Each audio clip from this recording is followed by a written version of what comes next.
Hi, my name is Mr. Chavez. Thank you for joining me for today's visual arts lesson. I am the co-elementary visual arts teacher. I wanted to say hi to all my fellow students and teachers. I hope that you're doing well. I miss you, even though I do not get to see you every week.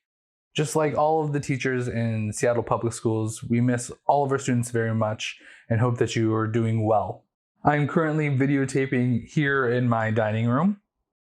In my studio audience is my dog Paisley. She's 2.5 years old, a Labradoodle, and she will be joining me. She'll just be watching me, doing what she does. When we are talking about balance in visual arts, we are talking about 3 main types of balances. The first is symmetrical balance. The second is asymmetrical balance. And the third is radial balance. Now, for today's lesson, we're only going to be talking about symmetrical balance. Most people refer to it as symmetry. Can you say that word with me? Symmetry? One more time. Symmetry.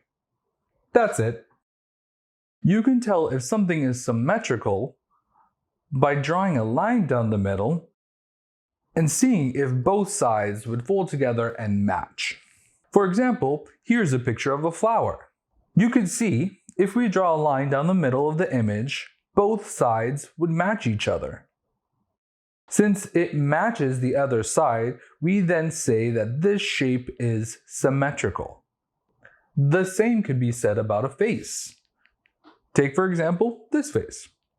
If we take this face and I draw a line down the middle, I can see that one side of the face is mirrored on the other side. One side has one eye and it's mirrored on the other. Same with the eyebrows, the ears. Even the lips are divided in half and they match each other. Now, look at this shape. Is it symmetrical? Yes, it is. Now, let's look at one more shape. Can you tell if it's symmetrical?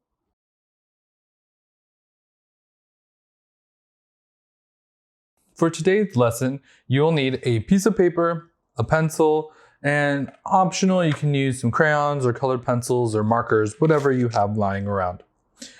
As you can see, I have a couple of different options for some paper. Not all of the time do I have like printer paper. And sometimes I have printer paper that's like a little bit wrinkled and stuff like that. That's okay to use. But there are other options around my place. I found this kind of envelope where I just undid the envelope part and like on the inside I can draw on that. Or I have a piece of paper. You can use that too. If you have notebook paper, that's fine. Or if you even have, this is a paper bag that I have just lying around the house. You can also cut up the paper bag too and use this as the paper for your drawing. Today I'm going to use this paper bag for my drawing simply because it's something different. It is, I like the color, I like the brown color. If I'm gonna do an insect, I kind of like that. And I think that what I would do to prepare this is I would cut this down a little bit. This is a kind of a big piece of paper.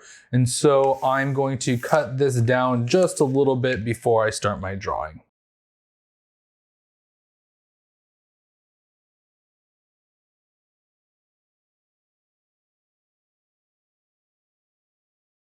You can see that I cut down my piece of paper to make it a little bit easier for me to draw. I can save the other paper left over from the bag to make different drawings if I wanted to later. Insects have 3 parts of their body: the head, the thorax, and the abdomen. For this project, you can choose whatever insect you would like to draw.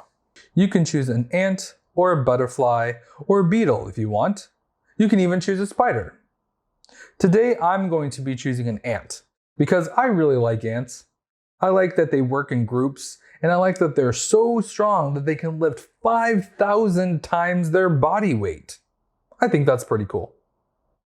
The first thing I'm going to do for this project is I'm going to take my paper and I'm going to fold it. But I have to think about which direction do I want the paper. If I put it this way and I fold it in half, my ant is going to be really small and it's not going to fill up the sides of the paper. So I'm going to turn it this way and make my ant really tall. I'm going to take my paper and I'm going to fold it in half like this.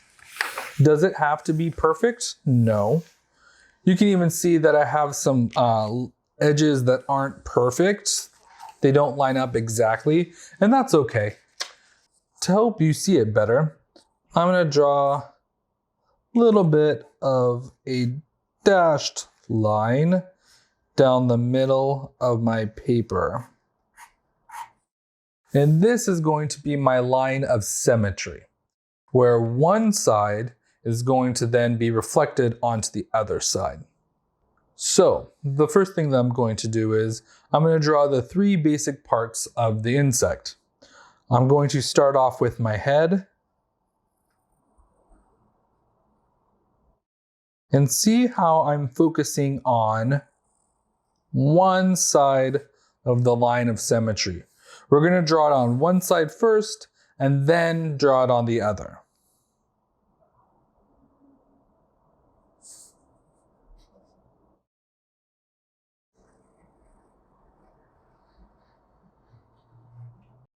This part of my ant is the head, this part of my ant is the thorax, and this part is the body. You can see then that I have these three different parts of my ant, and now I'm going to draw the symmetrical side of them to put it all together. Do these have to be perfectly symmetrical? No. You're just doing your best to kind of fill it in. I have these three main parts right now. Now I'm going to add all the details into it. So this is where we get to have fun. Things like the eyes, legs, antenna. I'm going to start to add those onto my drawing.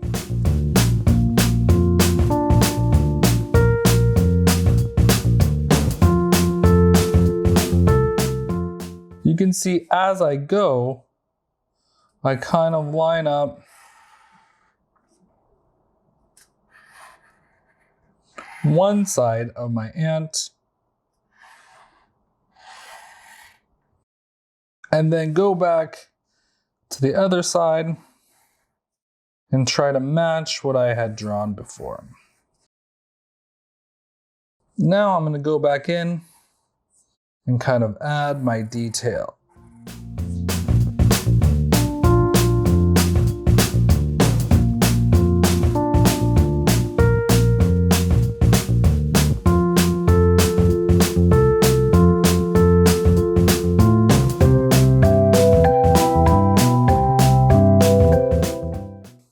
Here I have my ant. It's symmetrical because what happens on one side is reflected onto the other, right?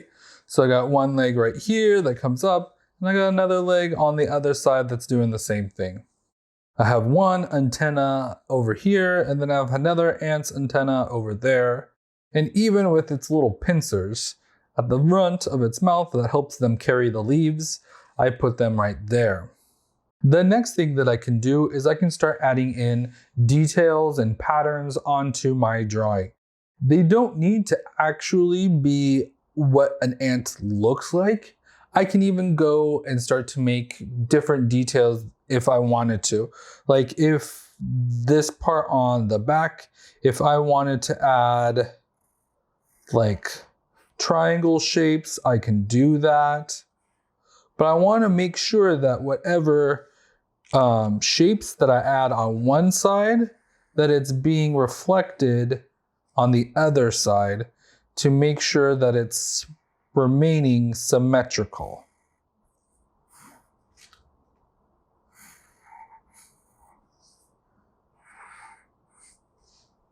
So see how this part is symmetrical. I got one triangle over here and another triangle there, one triangle here and another, and even one that's split down the middle. What kind of insect are you going to draw? Are you going to draw a butterfly, an ant, a spider? It's up to you.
Thank you for joining me for today's visual arts lesson.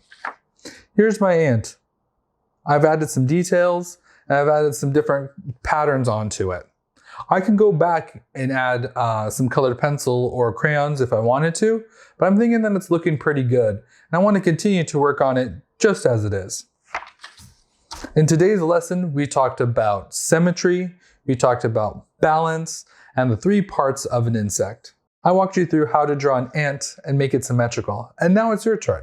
Take your time and put your best effort into finishing your symmetrical insect drawing. Once you're done, show it to somebody in your family. Tell them about your work of art. Talk to them about how it is symmetrical, and talk to them about what you've learned today. Thank you for joining me and keep making art. I'm Mr. Chavez. Have a great day.